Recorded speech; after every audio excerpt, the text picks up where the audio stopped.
Un record de meeting battu à la perche, des duels très serrés à la longueur et au sprint, la 7e édition du meeting féminin du Val d'Oise a une nouvelle fois tenu toutes ses promesses. Avec des championnes venues des 4 coins du monde, ce meeting 100% féminin attire de plus en plus.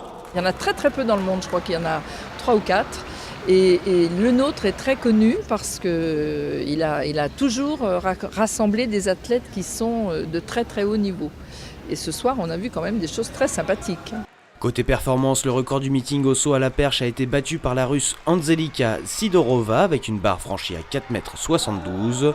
Dans sa salle d'entraînement, la Cergy-Pontaine Ninon Guillon-Romarin n'est pas parvenue à égaler son record de France à 4,71 m établi quelques semaines plus tôt.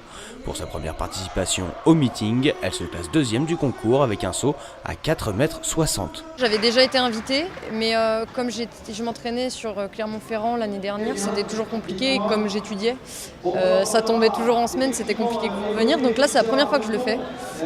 C'était vraiment un bon meeting avec vraiment de la concurrence. Donc, non, très bon meeting. Vainqueur l'année dernière, Héloïse Le Sueur a été battue de justesse à la longueur, malgré un saut à 6,52 m, le même que la lettonienne Loma Griva. Une performance encourageante pour son retour à la compétition. Je reviens de très loin, je reviens de beaucoup de blessures, de graves blessures. Et là, juste là, pouvoir être sur un concours, pouvoir enchaîner 6 sauts et avoir le temps de me dire « Non mais Lo, là, tu cours pas assez vite, tu sais très bien que tu peux aller beaucoup plus vite. » Rien que le fait de me dire ça, je me dis bon bah ça va, j'ai fait ma soirée, je sais que j'ai des sauts qui vont aller beaucoup plus loin et que je suis capable de faire bien mieux.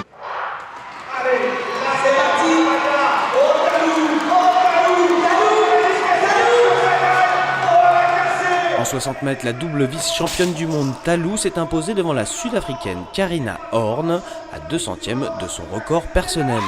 Sur le 200 mètres, c'est la polonaise Kielbasinska qui l'a remporté en 23,19. La marraine du meeting, spécialiste du 400 mètres, Floria Gay, n'a réalisé que le 4e temps de cette épreuve. Mais elle retient surtout l'exposition médiatique offerte grâce à cette formule 100% féminine. Je trouve que le sport féminin n'est pas assez mis en valeur. On a tendance à plus parler des résultats masculins que féminins. C'est pourquoi je trouve que ce genre d'initiative comme ce soir, c'est une bonne chose. Ça permet de mettre les athlètes féminines un peu plus en valeur. Devant les 1200 spectateurs du CDFAS d'Aubonne, les athlètes ont performé pour cette 7e édition. Rendez-vous l'année prochaine pour un millésime encore plus réussi.